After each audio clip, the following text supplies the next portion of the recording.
Travel broadens the mind, they say, but it has become more of a necessary evil for the world's top tennis players. For 11 months in the year, one of the longest in professional sports, players crisscross the globe in search of those elusive ranking points and prize money, dashing in and out of cities on a weekly basis. One of the main challenges for traveling tennis players is to quickly overcome the effects of jet lag before a tournament begins.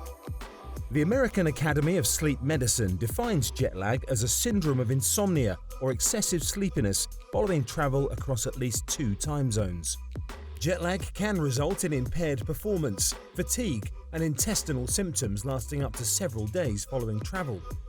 The main sleep disturbances after travel appear to be difficulty falling asleep at the beginning of the night and difficulty getting back to sleep after multiple awakenings during the night. Other symptoms include feeling unable to concentrate, decreased mental and physical performance, headaches and irritability during the day, affecting all aspects of athletic performance.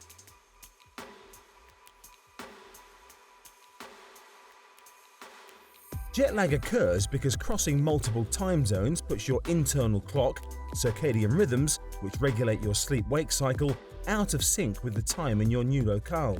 For example, if you leave New York on a flight at 4 p.m. on Tuesday and arrive in Paris at 7 a.m. Wednesday, your internal clock still thinks it's 1 a.m. in New York. That means you're ready for bed just as Parisians are waking up.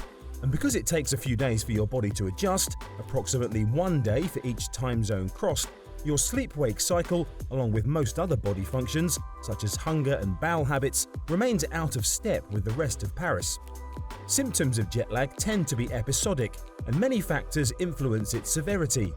However, symptoms of jet lag are not experienced following longitudinal travel of any length, because it's the change in environmental conditions associated with crossing time zones that's fundamental to the condition.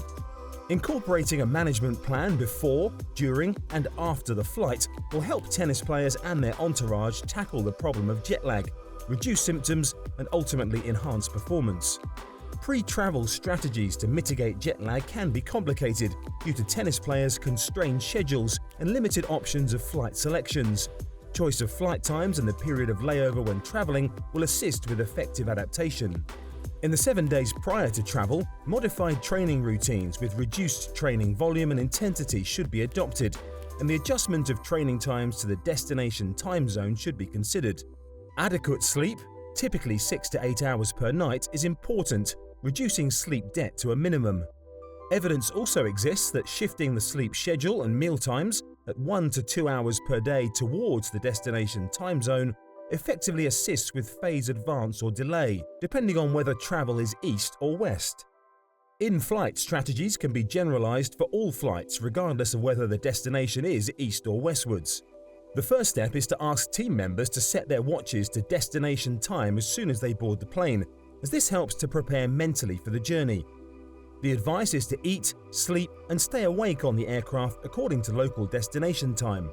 While sleeping on board a plane, using earplugs or noise-cancelling headphones and eye shades helps.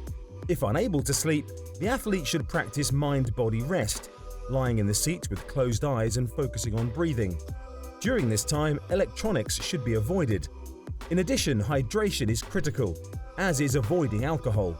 During times of wakefulness, the athlete should get up and walk around periodically. As a general rule of thumb, resynchronization requires 24 hours for every time zone crossed.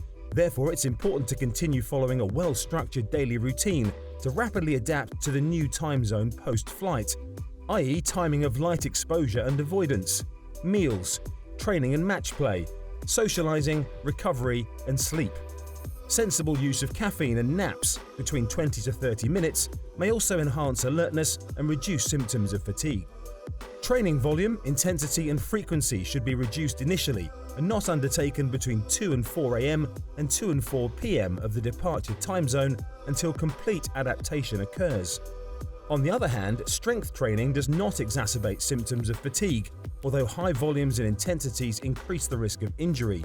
Consequently, players and coaches should not assume that regular training volumes and intensities are fundamental during the adaptation phase and should expect a drop in performance if typical workloads and training times are undertaken initially. For the traveling tennis player, utilizing these guidelines would help them adjust to the new time zone. The most optimal strategy would be to individualize the recommendations based on specific travel plans, as each journey is unique and athletes differ in how they respond to jet lag. Beating jet lag would add to their competitive edge. The key to success remains in meticulous planning.